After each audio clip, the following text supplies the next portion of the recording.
Vamos continuar a entender o livro de Gênesis? Vamos para o quarto dia da criação.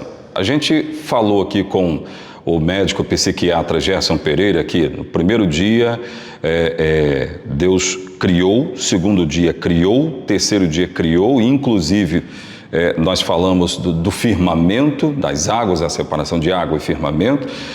Deus criou as plantas e aí vem um quarto dia, muito importante aliás, porque segundo o entendimento de muitos que se voltam aos estudos, principalmente da ciência, hoje muita coisa que se vê à luz do quarto dia, doutor, trata-se de verdadeiras heresias que se vendem por aí.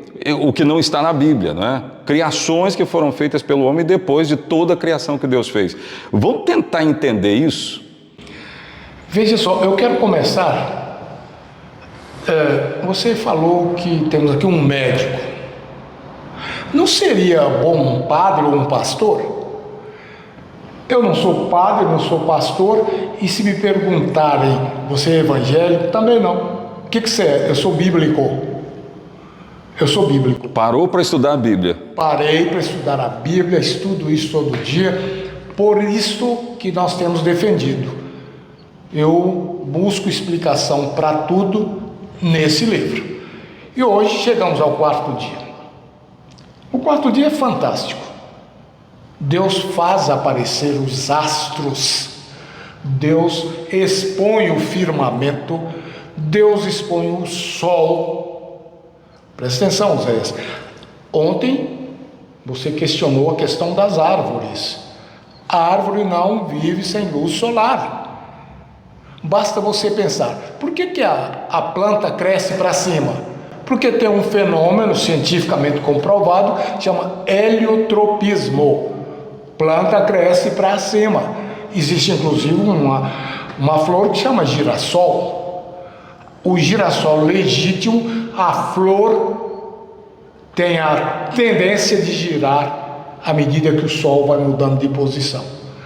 Então, Deus cria o sol, Deus faz aparecer o sol, e como nós pertencemos a um sistema solar,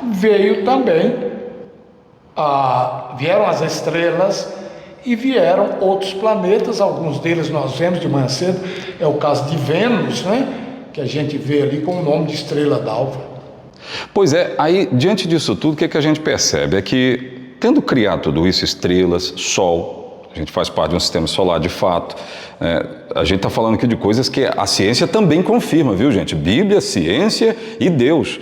E aí muitas coisas foram criadas, dando inclusive outras funções para esses astros, o que a própria ciência aponta como heresia se a gente for estudar a Bíblia, né?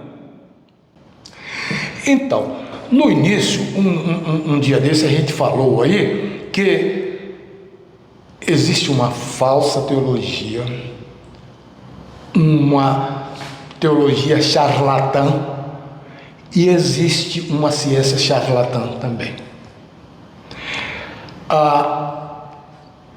Quando Deus cria o sol, ou faz aparecer o sol, ele previa já eliminar uma possível heresia que apareceu. Tem gente que os dias da criação eram 1000 anos, outros que eram 7000 anos. E aí eu te proponho a questão: como é que as plantas foram criadas no terceiro dia ia demorar 1000 anos ou 7000 anos sem sol? Como é que elas iriam crescer? Como é que iriam se desenvolver, né? Não tem jeito. No dia, nós falamos que no primeiro dia Deus disse, haja luz. A planta precisa de luz? Sim. Tinha luz? Tinha.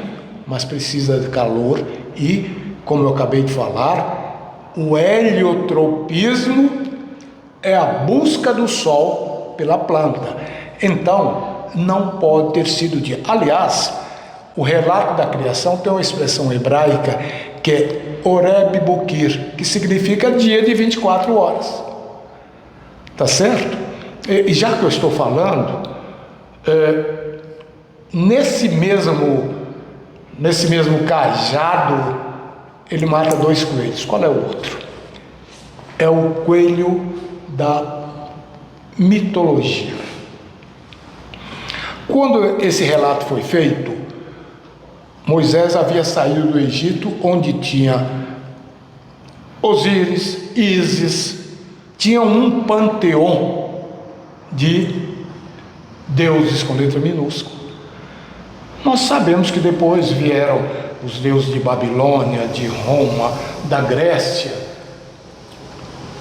Mas o detalhe é o seguinte: quando o Sol apareceu, já tinha vida no planeta e o planeta já estava adequado a receber seres vivos de toda a natureza. Então o Sol não é um Deus.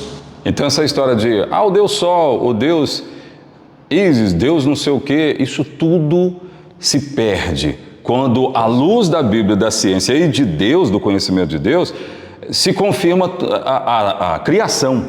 Com certeza. Inclusive, Osés, religiões como o mitraísmo desapareceu. O panteão grego, com Esculápio, com Ígia, Panaceia, que eram as deusas filhas de Esculápio, desaparecem porque não fazem mais sentido. E a Bíblia permanece aí, meu amigo. A Bíblia permanece com o conhecimento que Deus coloca nela. Então, mais uma vez, eu preciso dizer aqui, a Bíblia tem razão. Sempre teve. Continua tendo. Nunca mudou. Com certeza, e uma das provas disso que você falou, essa frase memorável, a Bíblia tem razão, é que ela tem sido combatida. Você só pode dizer que tem razão se ela venceu o combate. E quem conseguiu derrubar? Um detalhe que não estava previsto, quando foi dito, um filósofo alemão falou que dentro de um quarto de século a Bíblia estaria extinta e o cristianismo falido. Na verdade, antes de completar um quarto de século, 15 anos depois, a casa dele tinha sido transformada na casa da Bíblia da Sociedade Bíblica da Suíça. Então, a Bíblia sempre tem razão, porque ela sempre vence. Ninguém conseguiu destruir todos os relatos da Bíblia, os relatos da Bíblia, principalmente do que nós estamos estudando aqui, que é de Gênesis. Entendendo Gênesis, obrigado pelos seus conhecimentos, tá? Vamos conversando e esclarecendo essas coisas.